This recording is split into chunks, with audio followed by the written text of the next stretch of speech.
Hey, welcome to Fitzdog Radio. My guest today is Ron Funches. We'll talk about him in a minute. It's not time yet to talk about him. Adjust this a little bit. Oh, there you go. Now you can see my nice shirt, my vintage summer shirt that I love. And my legs are killing me. I tore my meniscus in my left knee on Thanksgiving. I don't know if I mentioned this. So I've been doing physical therapy for like a month. And this guy, Titus, his name is Titus, and he's ripped. He looks like one of the American Gladiators, and he's kicking my ass. It's like an hour straight of hardcore leg work because you can't fix a tear in the meniscus because there's no blood flow around it. So basically, you're strengthening all the muscles in the leg except for that to strengthen it. And man, it's rough. So I'm just exhausted. Anyway, happy post 4th of July. I know it was last week, but I haven't talked to you guys since then. Took the wife and another couple, Jennifer and Michael, and their son, Cashel. We went up to Big Bear. We got this condo and a cabin, a beautiful log cabin in a nice rustic part of Big Bear. And just chilled, hiked, swam in the lake, went miniature golfing, which, look, don't overlook miniature golfing. It sounds corny and touristy. It's fun as shit. If you're with the right people, it's fun. You got to get a lot of gambling going. Went fishing, went out on this boat with this guy, and I am officially 0 for 7 in fishing trips. I've never, ready for this? I have never caught a fish. Not a fucking rainbow trout, not a sunny, I don't know what else you can catch. Those are the things that you always say we're looking for, but nothing. Blistering hot. We're out on the lake, and we got this guy, Captain Mike, who seems like a nice enough guy. It looks like he's been through some hard times. Like, he's rugged. Skin is leathery. I asked him if he ever wore sunblock. He said no. He's a fishing guide all day, every day. Mustache. He's got a shirt on that says Punisher on the back. And I don't know what that means. He's got a camouflage hat and a Punisher t-shirt. And he's telling me about his divorce, and there's a restraining order against him that he keeps breaking. And I believe he's been in prison. And so I take a picture of us not catching fish. I post it.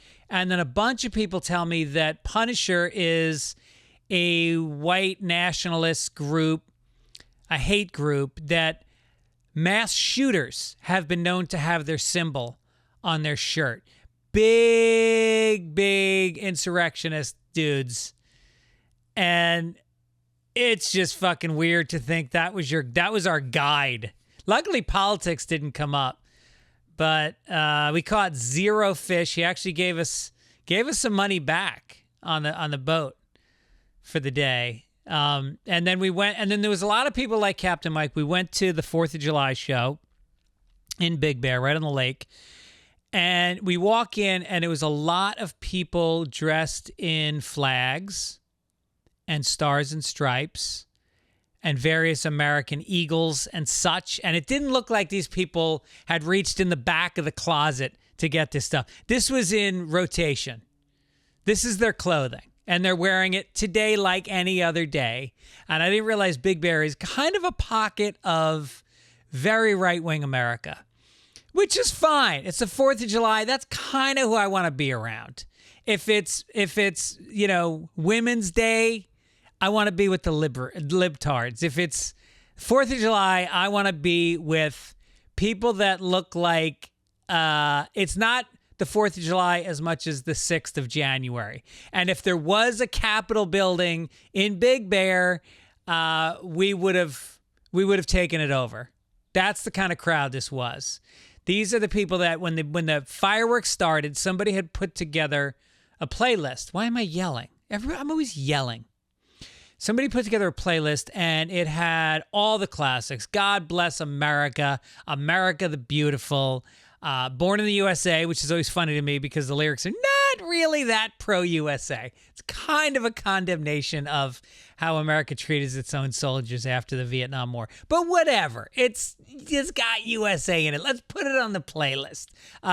Proud to be an American. Played 3 times in a 30-minute fireworks show. And everybody was singing every word.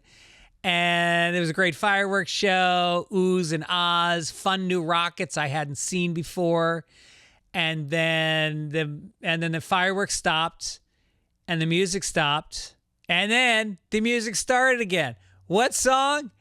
We are the champions, my friend. Ladies and gentlemen, the British rock group Queen. Guess we're done with the U.S. bands. I guess we kind of ran out. And now back to the great music of Queen. And it's always like all these songs, everything is about freedom and not being told what to do and how that's, as an American, you're entitled to that. Yeah, every American is, as long as they fall into this. For these people, you're free to do what you want as long as it involves God being in charge.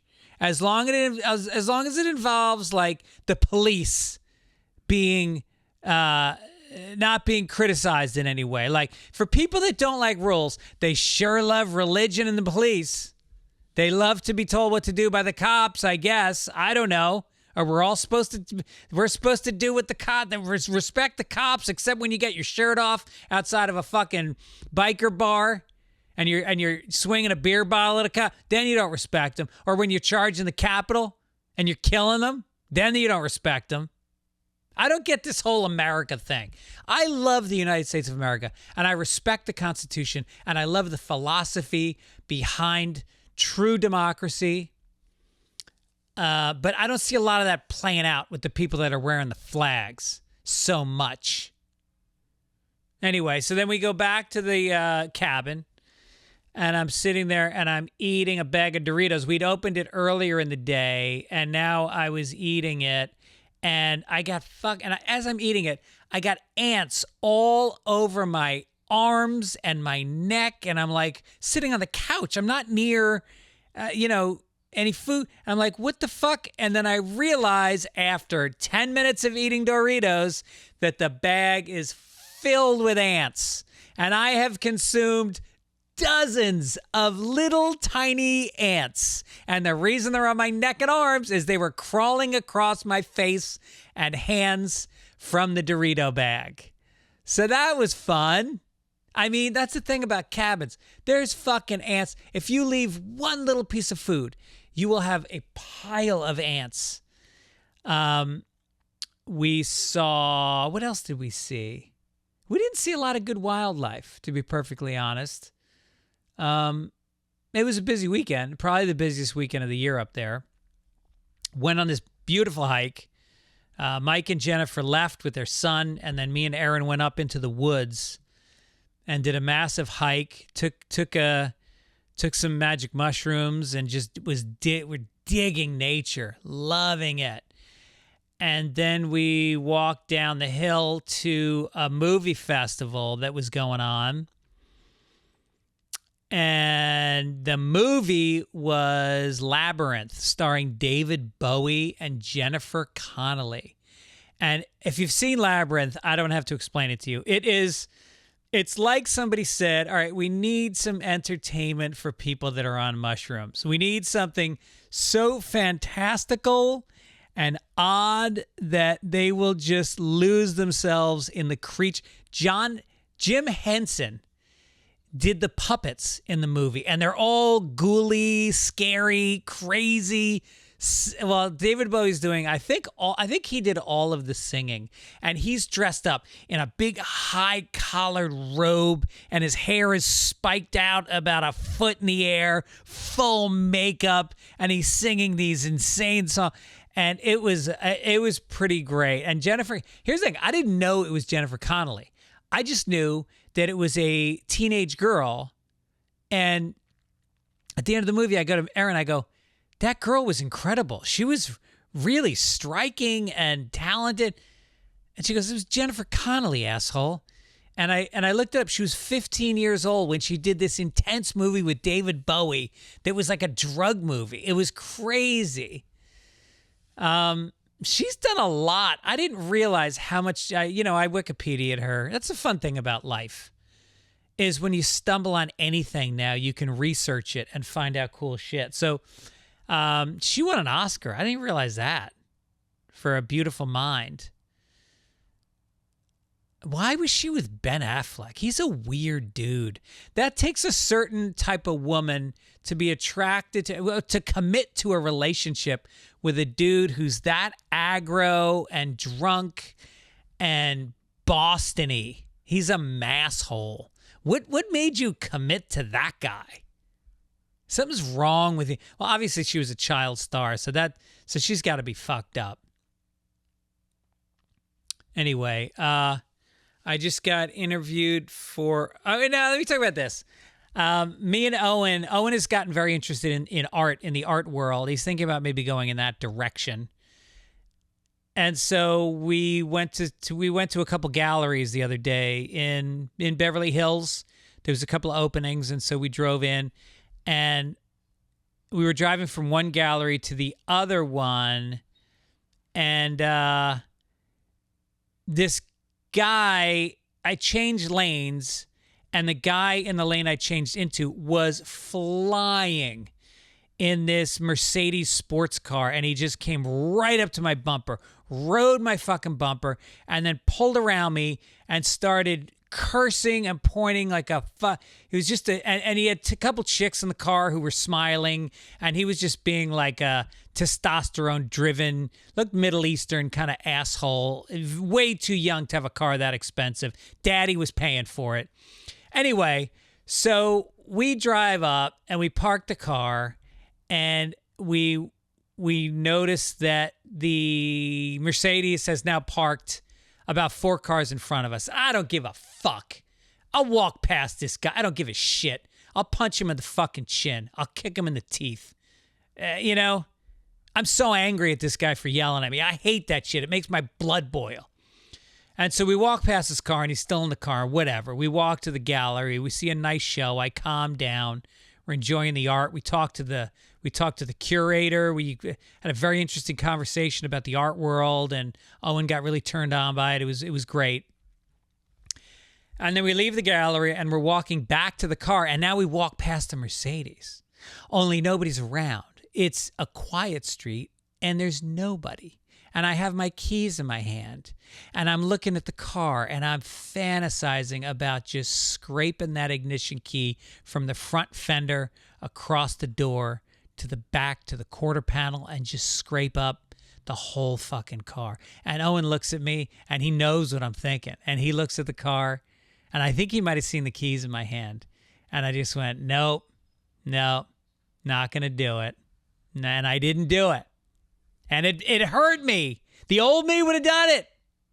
And the thing about evolving as a human being is you never fully leave that other guy behind. There was still a part of me that was mourning my lack of retribution, my righting of the universe, my correcting of a douchebag who needed a fucking lesson.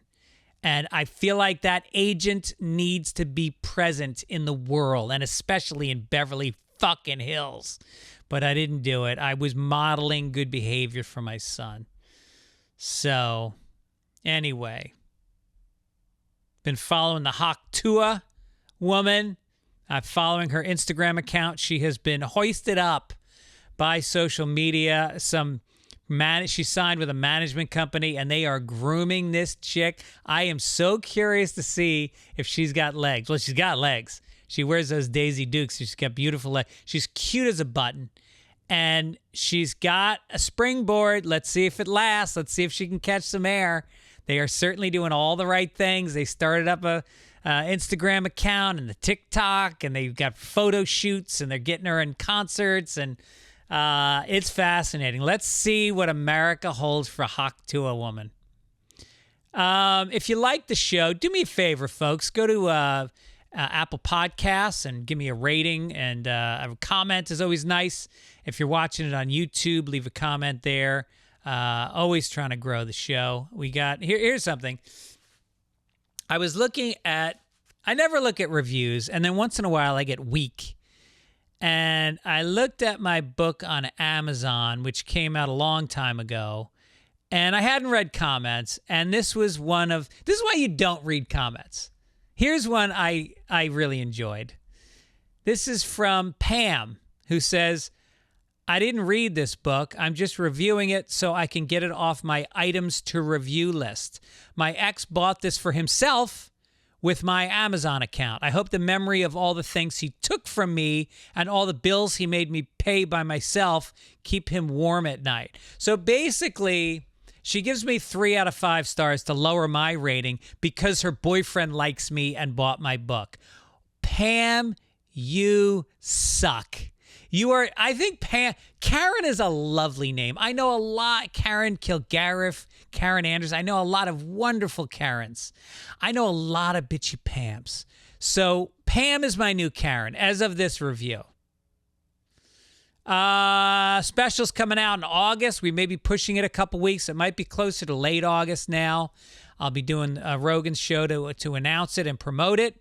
And then I will also be in Denver at the Comedy Works August 29th to the 31st. Austin, Texas at the Mothership September 6th through the 8th.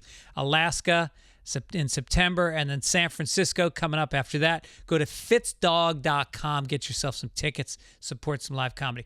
My guest today is wonderful. Here's a good-hearted, jolly, sweet, love-spreading person. He is from Chicago. Mom was a social worker. I think she kind of single-mommed him. And grew up, I think, mostly in Oregon. And I know him from doing At Midnight with him a lot. We used to do Best Week Ever together a lot. And he's also been on Portlandia. He was on Eric Andre's show. We used to do Chelsea Lately all the time. Does voices on tons of animated shit. Puss in Boots, Adventure Time, Trolls. He was in Transparent, Man with a Plan, Undateable. He's got a couple kids, and I don't know what else to say about him. He's a sweetheart, and we had a really nice talk last week. Please enjoy my chat with Ron Funches.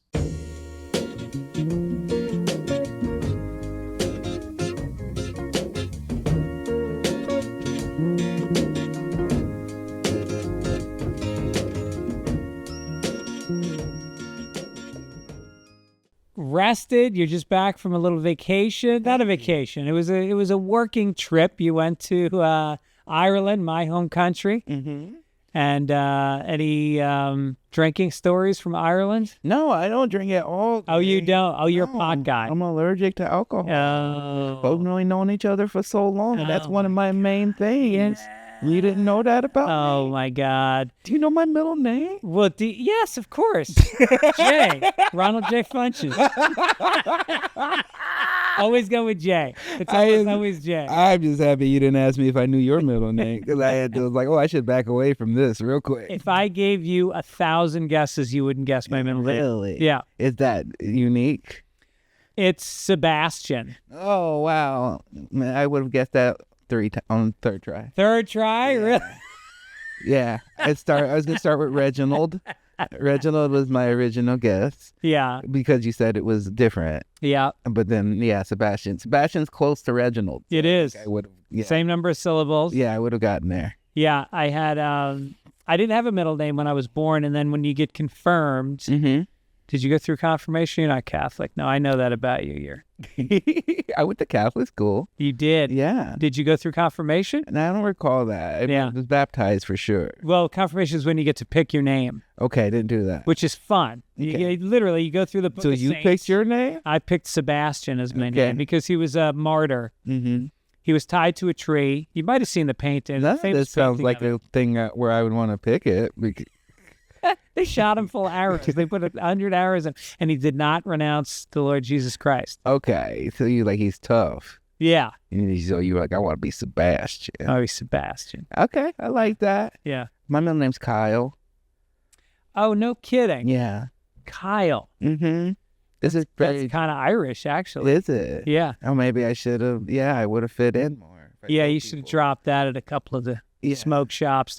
Is pot legal in Ireland? Not that I was aware of. I didn't look into it. I was just staying at this place called Powers Court, which I think is like 20, 30 minutes outside of Dublin. Okay. And is like a big castle. Apparently, they used to make tennis balls.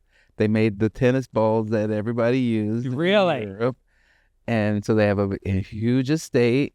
Apparently, the great-great-granddaughter still lives there in a wing of the actual castle. And then the rest of it, they've turned into a hotel. And then also, apparently, the third nicest garden in the world, which I don't know. How do you judge that? Well, I guess in Ireland, it moves up because there's only sun 9 days of the year. Okay. So I think the fact that it has any flowers moves it into the top 3. Mm-hmm. And I have to ask, did they have a tennis court at the hotel? Yeah, they did. Okay. They did. Yeah. Yeah. That's not your sport. No. You're a wrestling guy. I like wrestling. I'm thinking about getting into golf. I like mini golf a lot. Yeah. I go to the Sherman Oaks Castle Park. Do you really? 2 to 3 times a month to play. No kidding. Mini golf. Yeah. Take the kids? No. Yeah.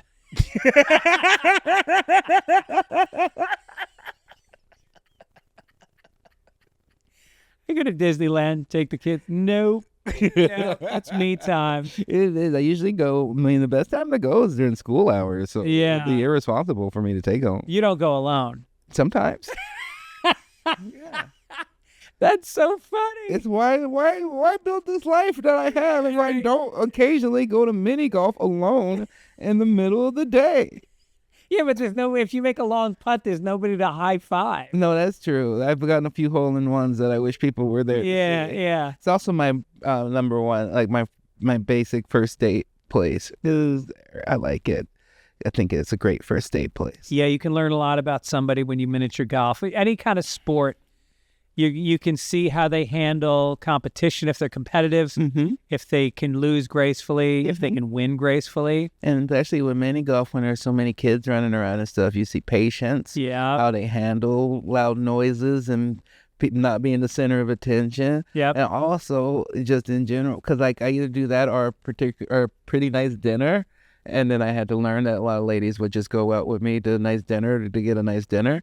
And so Yeah. I was like, oh, if you wouldn't go to mini golf with me, you're probably not my match for me anyway.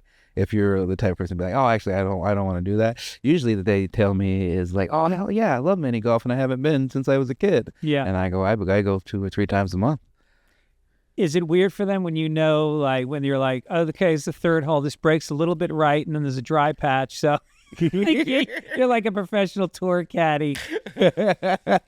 No, that's true. There's not a lot of putt-putt golf fuckers. That's not something that the ladies go in for. They go in for cocaine, fancy cars, big dinners. Yeah. But putt-putt, it's all you. Yeah. Yeah. They're here to hang out with me. Yeah. Yeah.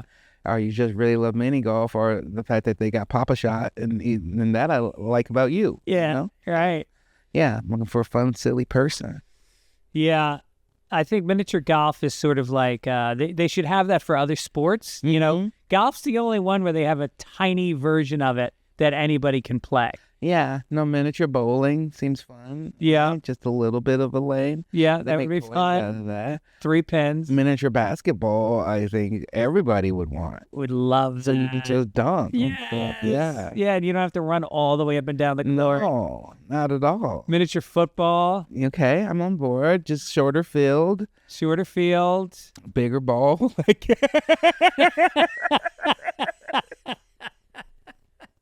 Easier to catch. Yeah. Yeah. I'm into it. Yeah. So then what was Amsterdam? You said you go there a lot. I and do. Obviously, you like weed. You've got a podcast about weed, I think. I mean, it's just my life. It just seems like a podcast about weed because I'm stoned while I do it. Yeah. Yeah. Right. Yeah.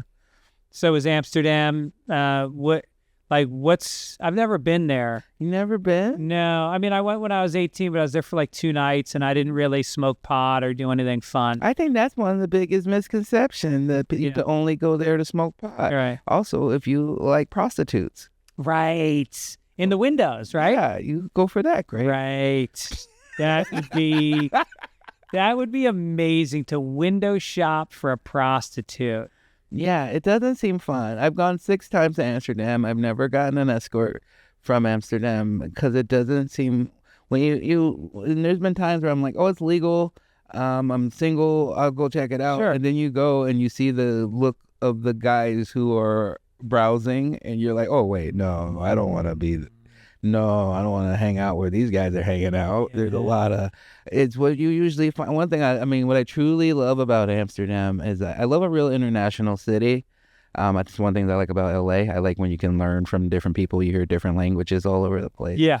I like the food there is amazing. Their produce and their just general cheese and stuff is amazing. So I like eating there a lot. And then it's just fun to watching and get new stereotypes. And what you find is that like everybody hates the British people who are tourists over there because they're just drunks and jerks and, and mean to the girls. Yeah. I saw a dude while I was there. He just grabbed a lady by the arm, started talking to her, and then he goes, "Do you want to come with me?" Yeah. And I was like, I didn't even know you could. I thought you couldn't do that since 1950. Yeah, you couldn't just grab a lady by the arm and go, "You're coming with me now." She slaps you and then you forcibly kiss her. Yeah, now you're married. Yeah. It's amazing. That was a solid move back in the 50s, you know? Or you hear about like your grandparents are always like, well, you know, your grandfather, when I first met him, I had no interest in him at all. But he used to follow me home every day. And I would say, "Get away from me. Please stop." But he kept it day after day. And then he'd hang out outside the house. And he'd call. And he'd hang up. And now we're married.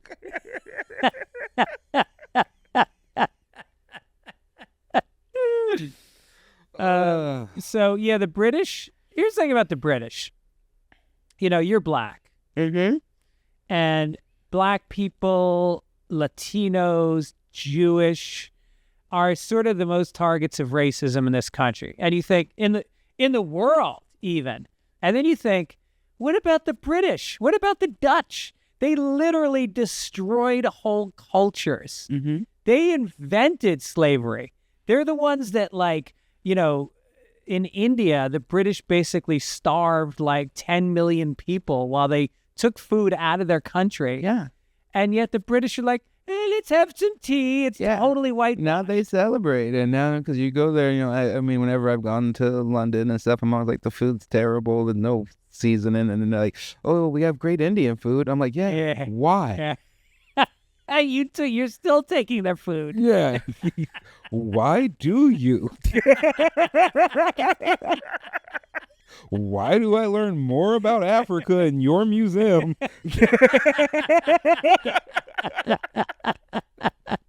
Yeah, all these beautiful Persian rugs. Yeah, because you took over the country and you took their shit.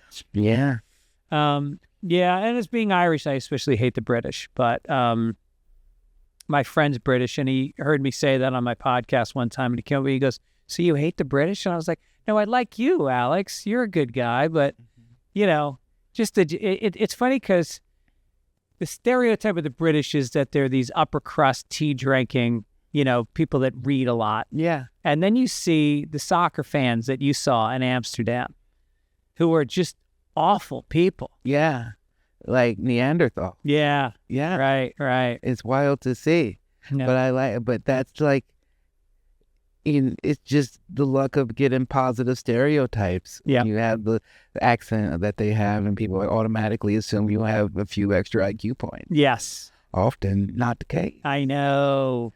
But, you know, I try not to judge people by where they're from. Yeah. Unless they are British.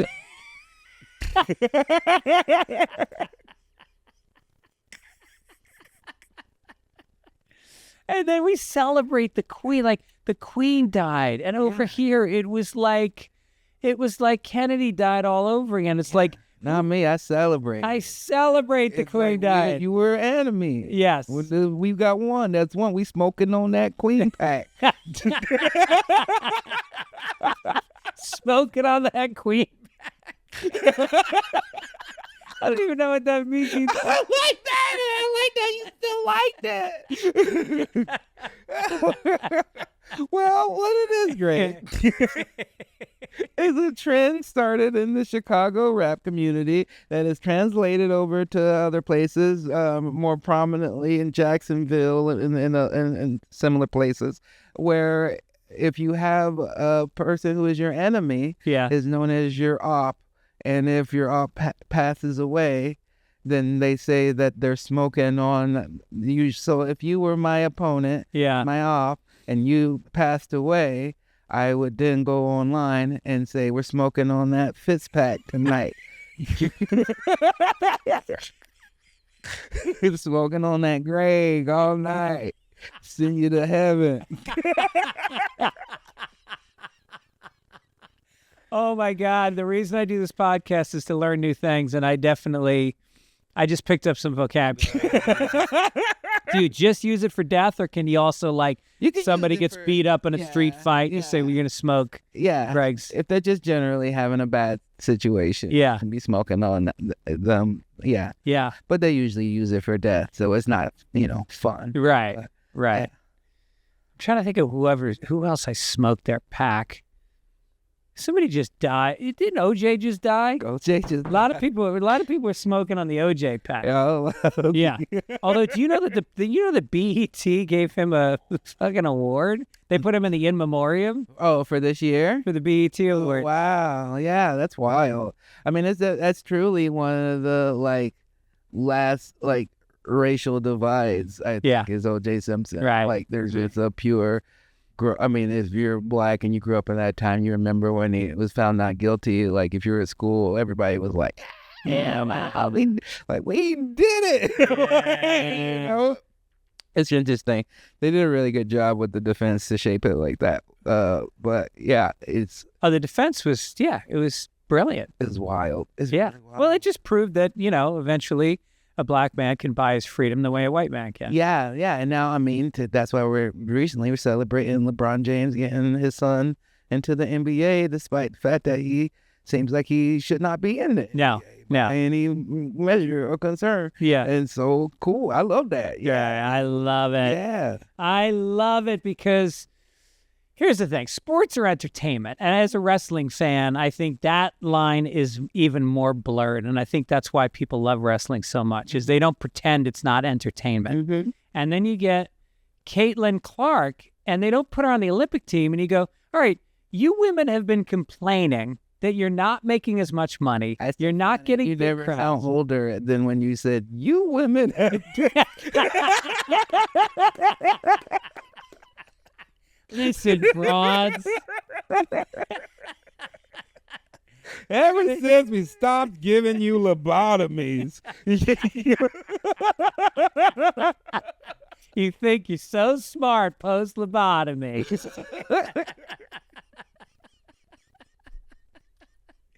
If you really love somebody, you might want to give them a lobotomy. Think about how much easier life would be if they just slow down a little bit. Stop calling me on stuff.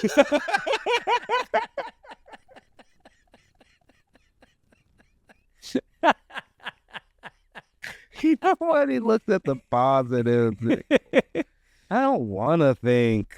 But all right, so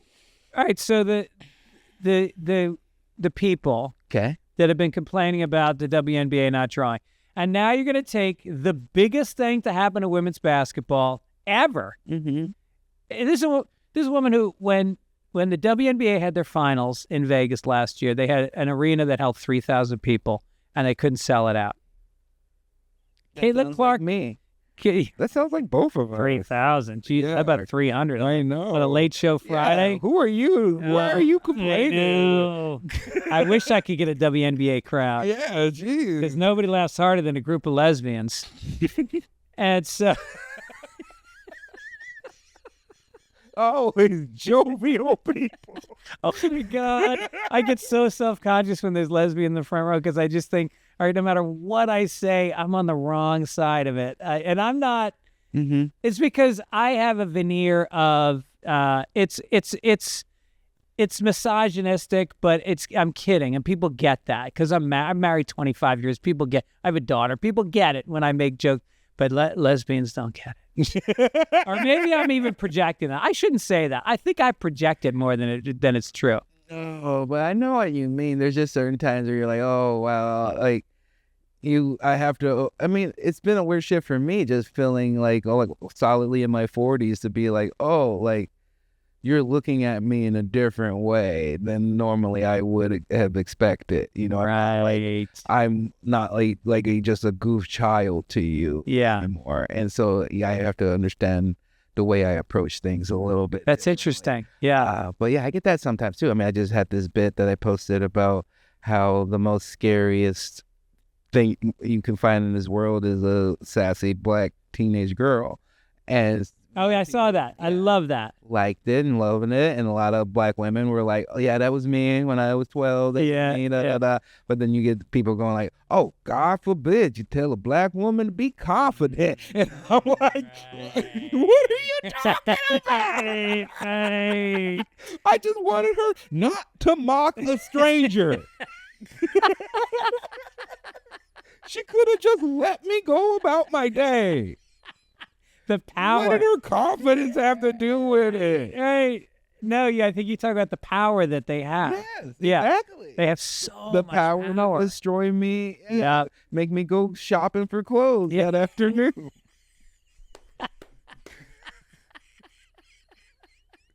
Yeah, my mom will still. My mom don't even say that directly. She'll just be like, I gave her a box of cookies when I came back from Amsterdam, and I was like, these are for you. And then she's like, okay, don't be looking for them later. And I'm like, I need to lose some weight.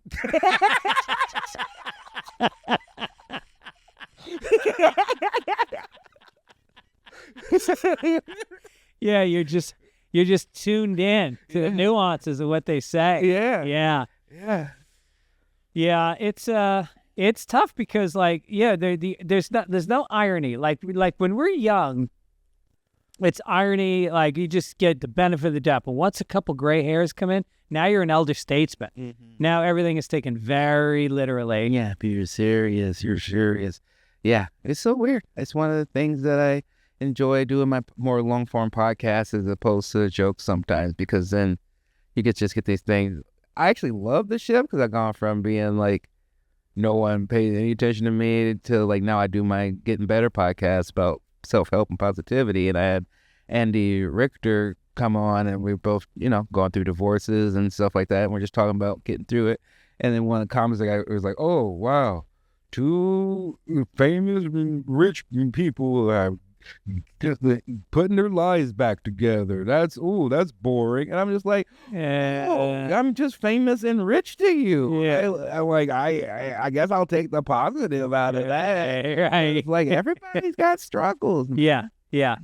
Well, yeah, because there's going to be a million different lenses that you're looked at through. And I think that as a comedian, you strive to only look at it through your own lens and not worry about how other people are going to see it. Yeah. And I think a lot of people go, oh, you can't say anything anymore. Well, what can't you say? Yeah. Well, I can't say that, women are dumb. And it's like, who says? Like, unless you're reading your comments, it's pretty rare that it spills over, especially at my level. Mm-hmm. I think you're at a higher level than I am in terms of visibility and what you say. I'm in a Pixar movie. You're in a Pixar movie. Yeah. And you're also in one of my favorite TV shows of all time. Not of all time, but of the last 10 years. Oh, wow, you backed away. Yeah. I just feel like, because my kids give me shit. My kids give me shit for always speaking in hyperbole. I'll give it 11 years. Last 11 years. Okay. Loot. You like Loot that much? You know I do. I fucking called you. Yeah, you afterwards. Did. Yeah. But I didn't know you would love it to where it's one of your top of the list. I think it is so great. I mean, Maya Rudolph, talk about hitting your stride. Mm-hmm. Like, she was always up here, and then in the last 5 years, she just went up here. Every time she goes on SNL, she walks on that screen and hits a grand slam every time. Mm-hmm. It's crazy. And then she gets this show where she gets to play a part of her that is so genuine and vulnerable that you haven't seen before. And you're great. You really are. You're really great in it.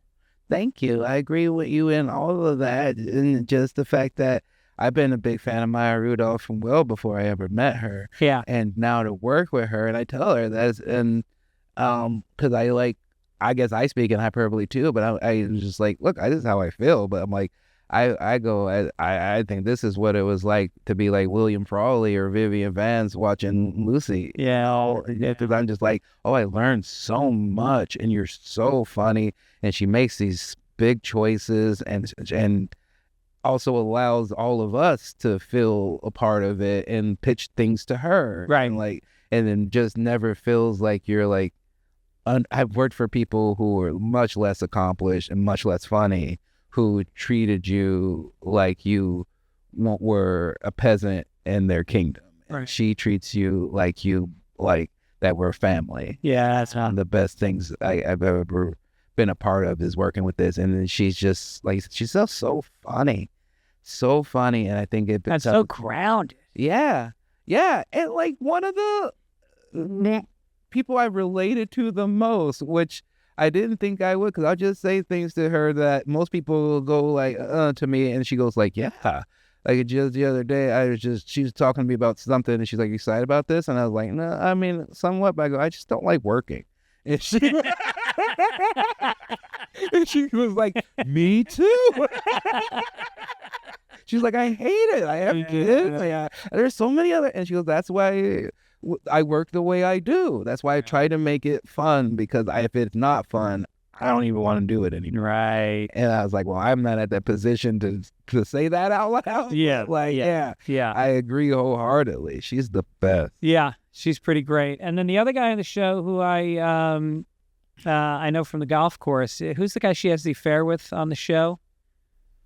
The guy he's on the staff. Oh, Nat Faxon? Yeah. Arthur? Yeah. Nat's funny too. Yeah, he's really good. Yeah. He's been around. The whole crew's real. Yeah, it's really good. And you guys did 2 seasons? Yeah. We're probably going to do another one, I hope. I think so. I hope so. Yeah. And then what else? Your voice is on did you get your own recording studio yet in your own house? No, I tried for a bit during the pandemic, but then I'd have to like adjust the gain. And at a certain point I was like, I'd rather just drive to go to work. Yeah.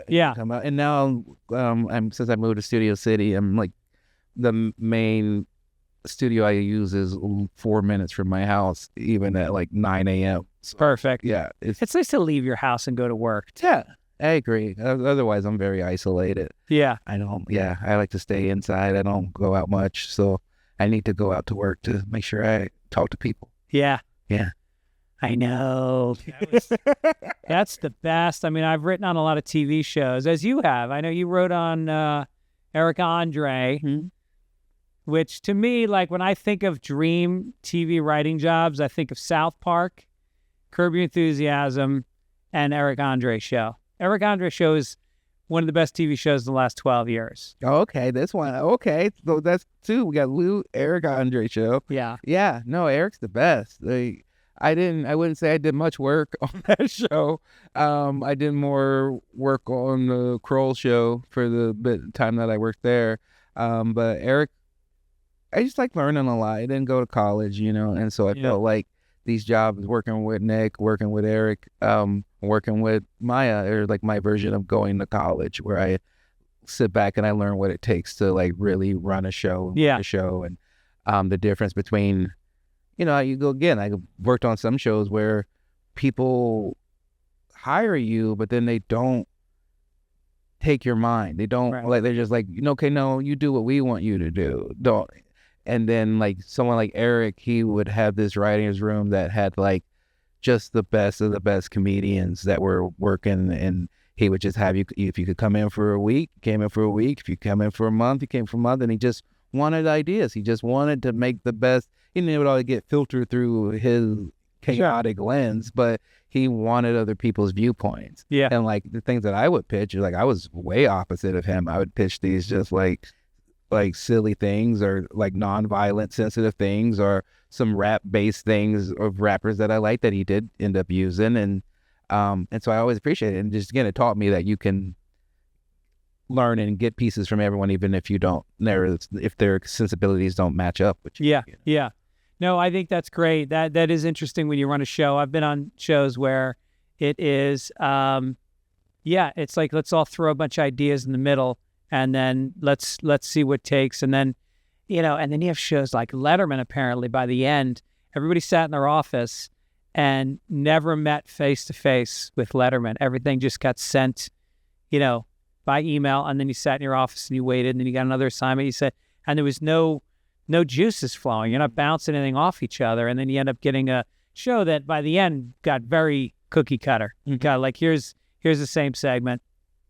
But I want to read some of the voiceover shows that you've done. Okay. Trolls. Yes, I did do that.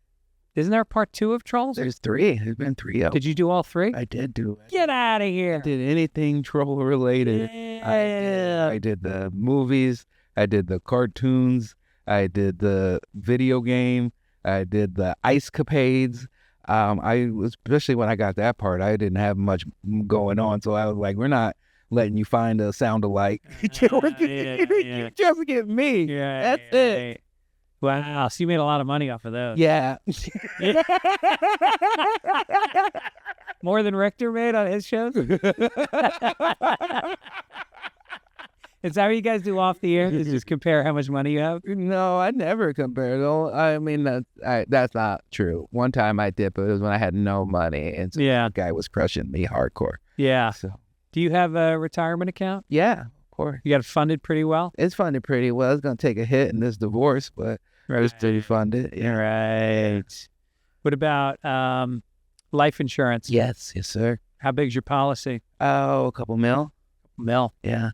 Think Pretty 3. sweet deal. Yeah, that's a pretty sweet deal. Yeah. But again, I'm going through a divorce, so I'm determined not to die. You don't want her to win. You don't want her to smoke your cigarettes. Yeah. Not smoking on that Funch pack. No. I already forgot the phrase, smoke your cigarette, smoke your pack. That was like No Country for Old Men, where a guy says, I'm going to drink your milkshake. Yeah. Smoking on the pack sounds less sexual. Yes. Yeah. Yeah, drink your milkshake with eye contact is a little intense. Yeah. Yeah. It makes it seem like you're going to swallow semen. Vanilla. I always pictured a vanilla milkshake when he said that. Oh, it's definitely. With a little dribble on the chin when he's done.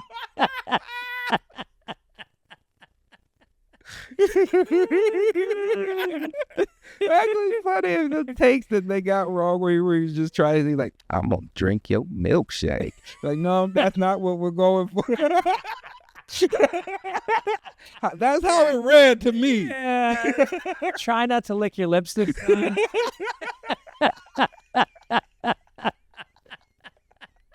Keep your eyes above his belt.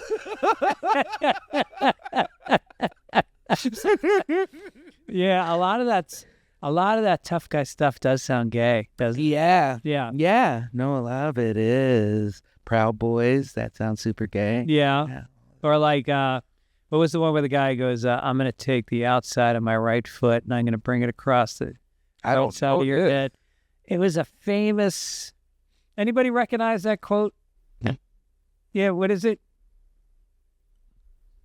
It was from one of the action movies, not Charles Bronson. Anyway, it was very intimate what he was going to do to him. What? Yeah. That's what it was. Billy Jack. And then he did it. He goes, I'm going to take the outside of my friend. He goes, psh. Oh, okay. He just totally called the shot. Yeah. Hey, bro. So, wrestling. What's going on in the wrestling world these days? What's going on? It's kind of a lull right now. I mean, Are there seasons? I mean, there is. It goes all year round, but there's times where it ramps up. Which is WrestleMania season, which is like basically from January through April is when it really ramps up, and then it kind of goes back into a little lull, and then it kind of pumps back up around August for SummerSlam. Yeah, which is coming pretty soon. SummerSlam. Mm-hmm. And who are the big names in wrestling these days? I mean, right now Cody Rhodes is probably the biggest, son of Dusty Rhodes. Oh, okay. Familiar Yep. with. Yep. Yeah. Okay. I got you. I knew Rhodes sound familiar, and it was like, oh yeah, right. Yeah, Cody Rhodes is the best. He basically is a like old school 80s hero who dresses like Homelander from The Boys. And he just is like a classic, almost like anti-xenophobia, but like just a real 80s old school wrestler guy. Yeah. And so he's like the number one guy. And then he's fighting against the Bloodline, which is Roman Reigns and his family. They have a whole family that is like gone through generations. His dad was like Sika, I believe, and Alpha, who were the Wild Samoans. There was Rikishi, there was Yokozuna. Oh, there's Samoan. Yeah, there's Samoan. And I know that they made it seem Yokozuna was Japanese, but he was Samoan. His name was Rodney. Yeah. Yeah. Wow. Mm-hmm. Is The Rock Samoan? Yeah, Rock's part Samoan. He's part of the Bloodline, too. Yeah. Oh, he is. Yeah, he's in the family. He also is now the board of directors of the WWE. Oh, that's amazing. Isn't it? Talk about a guy who does like to work. Yeah, he works a lot. He wants to work. Some would say too much. I think there's a wisdom to not working too much, you know? That's what I'm trying to find, good work-life balance. Yeah. You work so much that you don't have any fun that it just, like, I just get depressed. Right. And I'm like, why am I even doing that?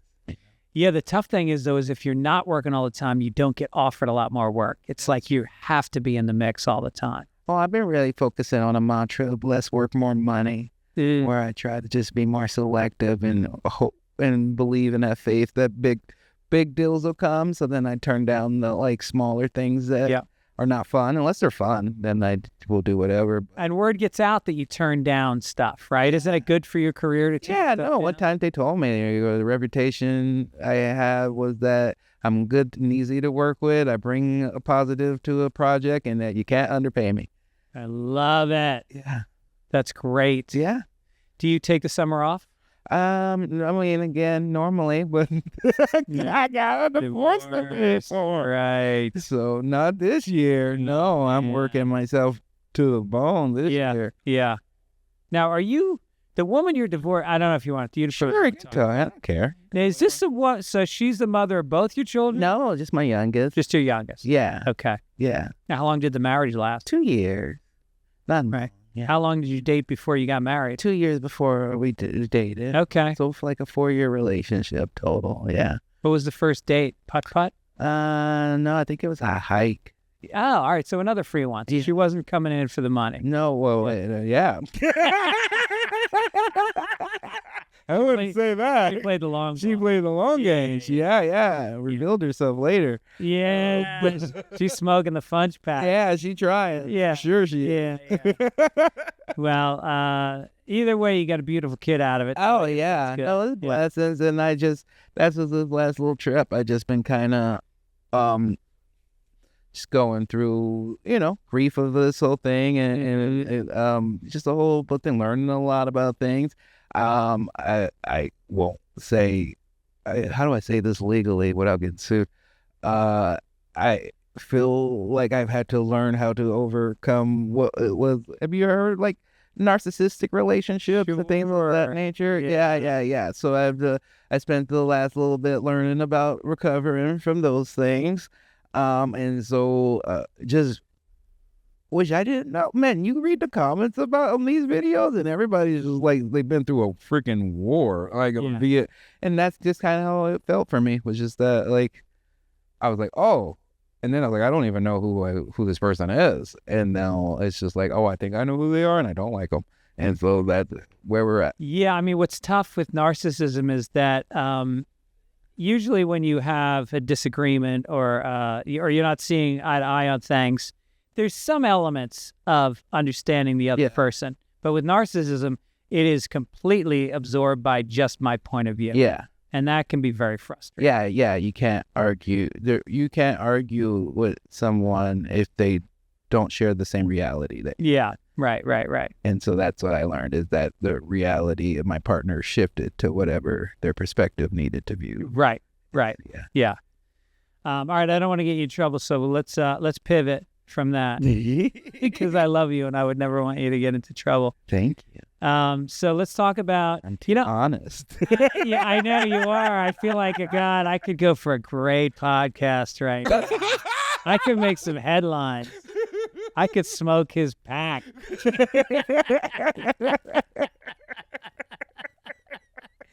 But I would. So what's going on with your special? You sent me a version of your special a while back that I loved. Is that still being edited together? Still working on it. Mostly just the business part of it. Yeah. I actually make decent money from it. Right. So there's been bites and nibbles about people who would actually pay me well for it. So just trying to wait that out. But apparently that's going to require me to wait a little longer. Yeah. So, which is fine. If it gets to the point, then I'll just tape it and release it. But I try to be patient, and I think it's been one of the first times where, like, because I'm like, oh, I love it, and I want to put these things out. And now as time is progressing, and I've gotten notes and stuff from where it's just like, oh, these things sound older, and I need to cut them. And I hate it because I love some of them. Yeah, but I think overall it's just making it stronger. So, and I think my mindset and my general vibe was a lot less positive and joyful than where I currently am literally like a week ago. Yeah. So I think the more I wait, the more I feel like, oh, I'm going to be in this really positive place to actually record it and put something out that I'm proud of. Yeah. Looking back and being like, oh, that was my divorce hour where I'm angry. And, right. Yeah. Oh, so this divorce is brand new. Mm-hmm. Oh. I mean, it is and it isn't. It's been like, it's just, okay, so we were married for 2 years, and then as of October, we'll be getting divorced for 2 years. God. Oh, okay. Yeah. Jesus. Yeah, I had a friend just call me and tell me he spent $800,000 in legal fees to get divorced. Oh, I'm not there yet, but I'm getting close. Yeah. No prenup? No, I was a believer in love. And I'm not a dummy, so I will answer this question fully. Did I want to get a prenup? Oh, absolutely. I'm not a dummy. Yeah. And then the pandemic happened, and so she wasn't from this country, and so she was like, well, we need to get married or I have to go back. I'll sign a post-nup. And so we get the lawyer, get everything for the post-nup. After we get married, suddenly someone's not interested in signing the post-nup. A post-nup? That goes against the whole idea. I read it. It was a real thing. That's like going, all right, I'll place a bet on the game after the game is over. Yeah, no, I get that now. Yeah, Right, I get it. But again, the pandemic, my mind was, people were doing things. Yep, you know? yeah. I didn't think she was, I wasn't like, oh, this lady is a liar. Yeah. Right. Take my money. Well, you live and you learn. Yeah, you live and you learn, and you love. But I like that you're going to bring a new energy to the hour. I didn't think that hour was super negative. I thought it was edgy. I felt like it was an edgy hour for you in some ways, having seen your other stuff. But, yeah, I think the ultimate, character of you is silly, positive. Yeah. Oh, no, I'm not going to lose. I think I'm going to keep most of that edgy stuff. Yeah. Sure. Oh, good. Yeah, I'm not cutting that stuff. I like it. I think that, if anything, that's been the real positive of the last couple of years of going through this, is that at first I felt, betrayed and, like, just didn't know if I could trust my own instincts, which made me difficult for me to do comedy. Yeah. And then the more I've gone through it, the more I'm like, I was just dragging myself to stuff, dragging myself to jiu-jitsu and all these other things that slowly instilled more confidence in myself. Yeah. And then now I really reached this place where I feel like I can be my authentic self, where I don't have to just always present positive, always present the good side of things. I can, if something sucks and I don't enjoy it, I can say it, and I can, or if I write a joke that's kind of weird or creepy or edgy, that if that comes from my brain and that's my authentic voice, then I need to say it. That's great. And yeah, so I feel like it's opened up a bigger door for me comedically. So and I think that's great for your fans, because if you just keep giving them the same thing over and over again, they'll still be there for you, but they're not going to be excited. Yeah. But when you open up another side, especially an edgier side, I think that that's always interesting for them. Have you, it sounds like you've gone to a little therapy lately. Oh, well, yeah. I mean, I've been in therapy for years, for 4 or 5 years. But yeah, it's definitely been helpful through this. I think anyone going through a life change, something that you have to grieve. I'm sorry, I just realized I've been rubbing this candy. Well, Paul, the executive producer of the show, has this idea of having lozenges on the table in case somebody needs them. I brought this in. Oh, you put that in? Yeah, I didn't even blame him, but I was just like, I'm probably doing the worst possible thing. I was going to say something, but you were being...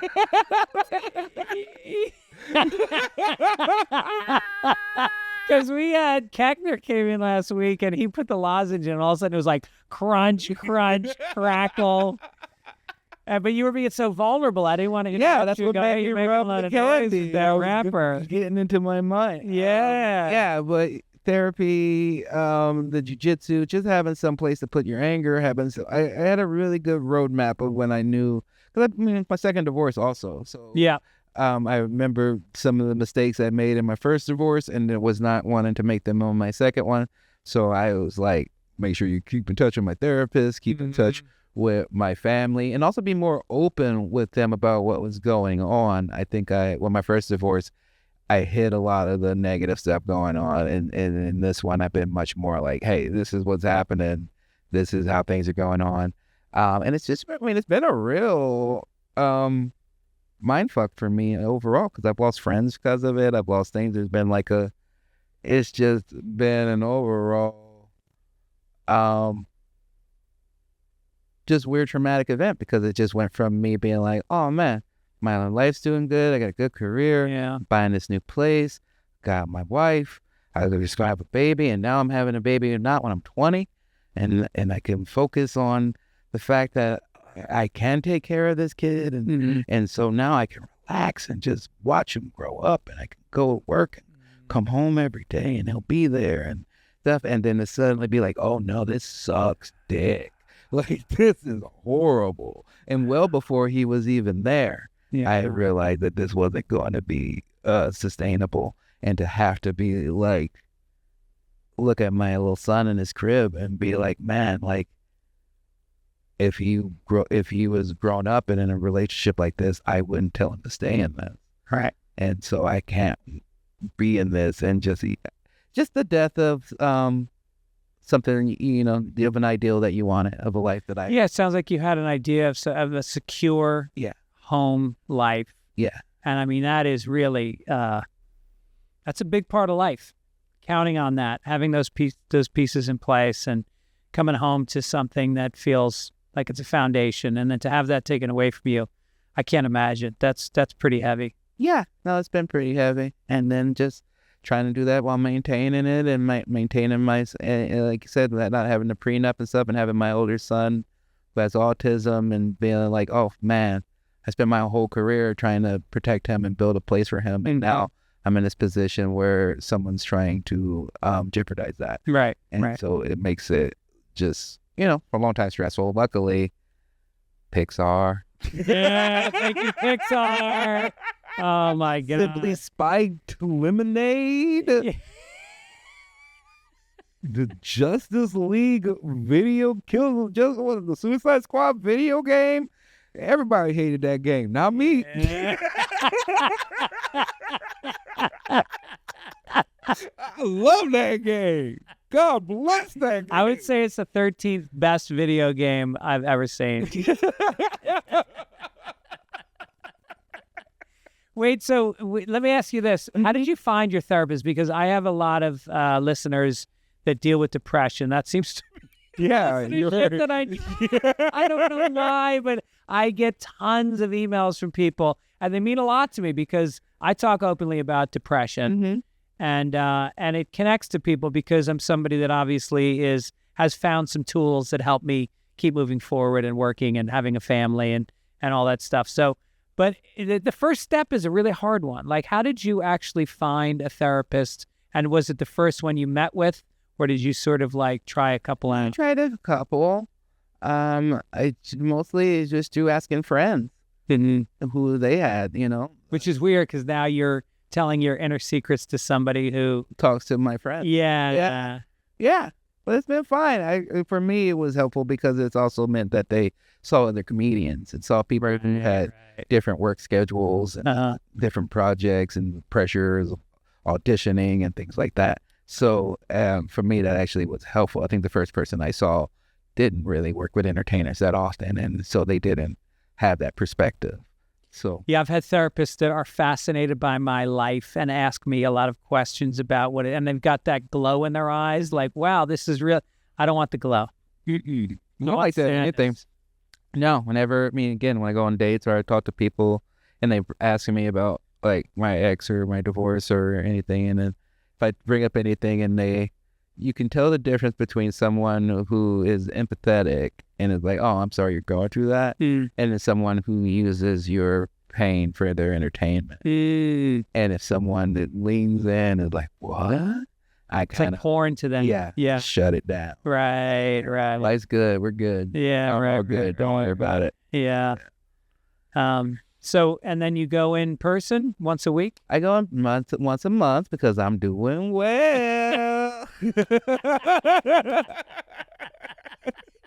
Yeah. Once a month. Yeah. Once a month. That's what, I go in waves. I'll go for 3 months and then I'll take 6 months or a year off. And then I like to have a project. I like to have a goal. Like I was doing a new special and I was feeling a lot of anxiety about it. I was shutting down. And so I went for 3 months and I said, all right, I'm taping this in 3 months. I want you to help me get ready for it mentally, spiritually. And then I celebrated with my therapist, and my therapist is in my thank yous on my, at the end of the special. I think or if you need to go once a month, because that's what works for you, that's great. There's no one way to do it. No, I like once a month because it allows me to keep on top of things before they get to a place where I'm like, oh, I need to talk to my therapist. It's nice sometimes to like talk to her and be like, I feel great. And then she'll find something inevitably where I'm like, oh, I need to work on that a little bit. Yeah. So before I let it, a lot of it's about my rest, about me delegating, about me being okay with having better finances. Like a lot of that is new for me. And I still like to be an active father, and and it's hard for me to go out Thursday, Friday, Saturday and do shows, fly home Sunday, and then I have my son Monday, Tuesday, Wednesday, and so I'm trying to be there, and I have to let myself be okay with letting my nanny put him to bed so I can go to bed. Right. Or because I will beat myself up about that. Or like I noticed I reached out to you to do this, then you had your assistant step in and set everything up. That's smart. Yeah. Oh, yeah. And I used to, again, I would feel shame about that because you're my friend, and I don't like to be like, tell my friend to talk to my assistant. But I know me. No, I get that. No, look, a lot of us deal with ADHD and all kinds of organizational issues. And, if you have an assistant who's got your schedule and you can count on, I think people respect that. Oh, yeah. That's great. And if I don't, then I double book things. Yeah. I do things, because I don't pay attention. I'll just say yes and then not notice that there's 2 other things on my schedule for the day. So I always, and that's her job. It's her job. So I got to let her do her job. Right. So, yeah, just getting better about that. My whole last few years is about just trying to be more efficient, balance my work and life balance so that I can sleep and not just burn myself out. I don't want to, I want to die still working in comedy. I don't want to burn out and end up, you see it all the time, it's a hard business. You see so many friends that I think were better comedians than I have ever was, or smarter, wrote funnier jokes, and they get burnt out and they can't handle it here because they're sensitive and and I am. So I have to learn to be like, oh, I can go hard for this amount of time, but I need to then go to Amsterdam or go to Mexico, go watch some wrestling in Japan. Like, I have to do that or I will freak out and be like, fuck this whole job. I don't want to do this. Yeah. And it's easy also when you're putting that much pressure on yourself to have that time off and just veg and just watch TV. And at the end of it, you go like, you know what? I could have gone to the zoo I could have gone miniature golfing or taken a trip. Yeah. And it's that stuff. Muhammad Ali Museum in Louisville. Oh, yeah. All right. Yeah. I think I did that. Yeah. I did do that a long time. They also have the Bat Museum. From long ago when I started comedy in Portland, like, because I had my son at that point. My son was 2 when I started, so I always was about, like, making some money. Yeah. So I would do these bar gigs and do these road gigs with this guy named Joe Fontenot, who passed away years ago. And he was just one of those, like, real road demons, like, just booking these crappy gigs. No one was happy by the end of them. Nobody made any money. He'd lie about the money you were getting, and just a real, like, pirate of a comedian. Yeah. And I learned that that's one avenue of this job. And then I would work with, I don't know if you know Dwight Slade. Yeah. Yeah. So I worked with Dwight. He was one of the first people who let me open for them. And he taught me another way of comedy where you go to a museum, you go to do this, you go buy some vinyl records, you know, and then you enjoy your life while you're doing comedy. And comedy is the fun part of it. And you don't need to go chasing girls and drinking and doing drugs all the time. That the act of comedy could be the fun part of the job. Yeah, and then the focus stays on that. Mm-hmm. I mean, I've seen comedians who, comedians, and I think we're both thinking of the same one, who put so much energy into chasing women that the comedy becomes garbage. Anyway, let's get you out of here because I appreciate you taking the time for somebody that only does things he wants to do. I really wanted to be here. I like you. I thought it was in Valley Village according to my notes, but... Oh, really? Yeah, that's what the mistake was, is that I looked at my schedule and it said Greg Fitzsimmons podcast, Valley Village. So I was like, all right, I don't need to leave till 10:40. I'm on my treadmill, just walking. Yeah. And then I read your actual address, and I was like, oh, that's 45 minutes from me. Is it that far? 40. Oh, Jesus. I'm going to get you a gift bag on the way out. We do a thing called Fastballs with Fitz. Okay. I'm going to ask you some quick questions. That also sounds gay. This one's called I'm going to smoke your pack. Have you ever borrowed a lot of money or lent a lot of money? How much is a lot? Enough where it hurt to ask or it hurt to give it away? No one either. I've never borrowed enough to where it hurt to ask, and I've never lent enough to where it hurt. I have stolen.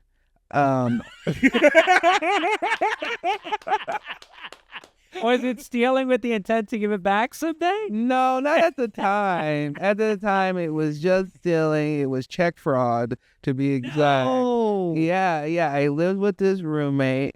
It was like the beginning of my comedy career. I was not doing great in my life. Because in Chicago? I was doing before in Oregon. Uh-huh. I was living on the Oregon coast, and just not living in my personal power. I had my son. I was living with this roommate who wanted to grow weed in this thing, and I'm sitting there with my son and my first wife. So it's like, these are really bad decisions. And then eventually he would just take off for like weeks at a time, and we would never know when he was coming back. But he was supposed to pay half of the rent, but he left a bunch of checks out. So I would take a check, fill it out for his half of the rent, and have him pay his half of the rent. Well, that's not stealing. It's kind of stealing. I think that's holding someone accountable. Holding them accountable. Maybe also I did a little bit more sometimes. It's a service fee. However, one of the first things I did when I got my first job in Katrina was to send him that money back. All right, so it was a loan. Kind of. Yeah. Yeah, Okay. but he didn't know at the time. But I just didn't want to have that over my head. I didn't like that. So ever since then, I never tried to loan money or charge or take money from anyone. I have given money to people who said they were going to pay back, but you kind of know. You give it away. Yeah, you're like, this isn't coming back. Right. What about, what have you turned down recently? I mean, nothing big, I would say. I'd say the last big thing I turned down was a Fox show called Call Me Cat, which was with Mayim Bialik, who I really enjoy. Yeah. He's a great person, but the role was very similar to everything that I had done before. but it was in the middle of the pandemic, so I didn't know if I'd have any type of work. So part of me wanted to take it because it was picked up to series. Yeah. So I was like, oh, I'm turning down hundreds of thousands of dollars. Yeah. But I talked to my therapist, and I talked to my tarot reader, Danny Sage, and both of them were like, this isn't going to be a good move for you. You're not going to like this. And so I turned it down, was real upset about it, thought I, hurt my family during the pandemic. And then a few months later, got an email about being on Loop. And so it turned out certainly for that. I love it. Yeah. There's a lesson for you, people. Have you ever not finished a set on stage? Ever have to leave the stage or be forced off the stage? No, I finished them all. I overslept and missed the beginning of a set once.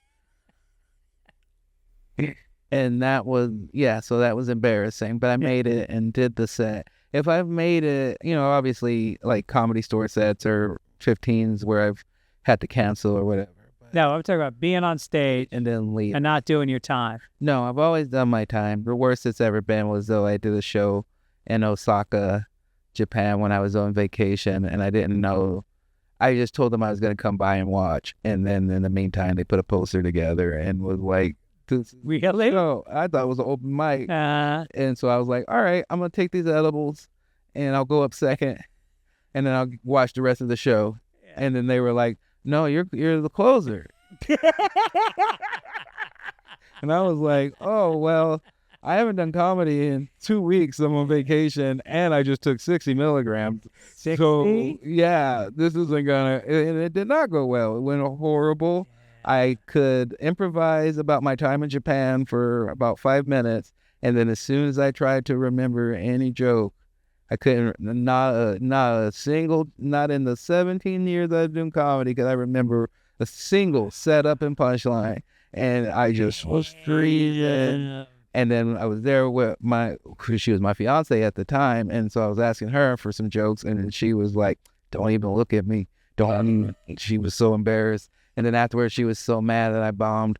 And it always sat bad with me. I was like, wait, my comedy is how we got here. Wait, yeah, right. Mad at me. I used to bomb in Salem, Oregon. Now bombing in an open mic in Osaka, Japan. Your attitude's really backwards about this. We should not be together, but first let's get married and have a kid. It's trying to post them. Oh, God. I'm not the smartest, but I'm not the dumbest. That should be the name of your next special, Post Up. Finally, before we go, I'll ask you, what is the hackiest bit you've ever done? Oh, I used to do a bit where I rapped for a while. I did a game show bit for a bit. Just, those classic ones where you like just use melody and music to get people to applaud at the end, as opposed to have anything funny. My first bit I ever did was a 5-minute bit about man boobs, in which I talked about how they said one of the ways, home remedies that people dealt with man boobs was to cut the crotch and pantyhose and wear them this was before Spanx, so it's like a Spanx with pantyhose. Yeah.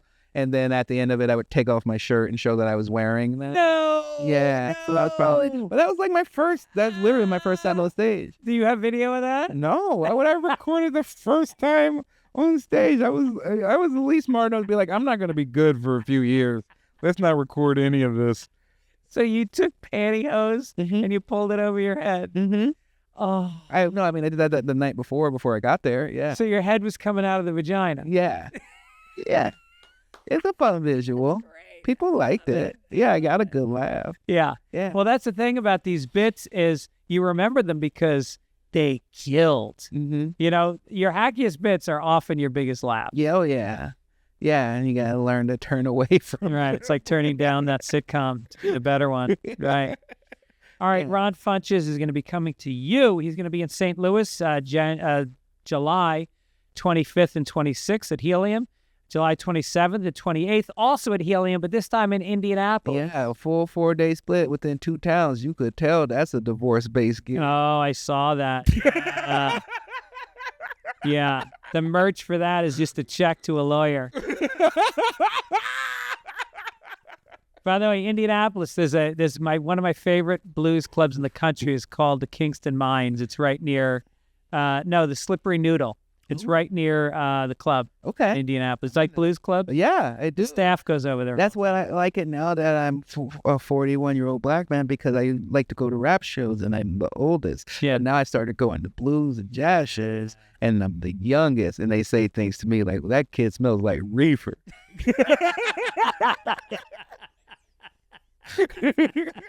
As opposed to, this guy doesn't smell like reefer. I'm supposed to go smoke on that old man's back.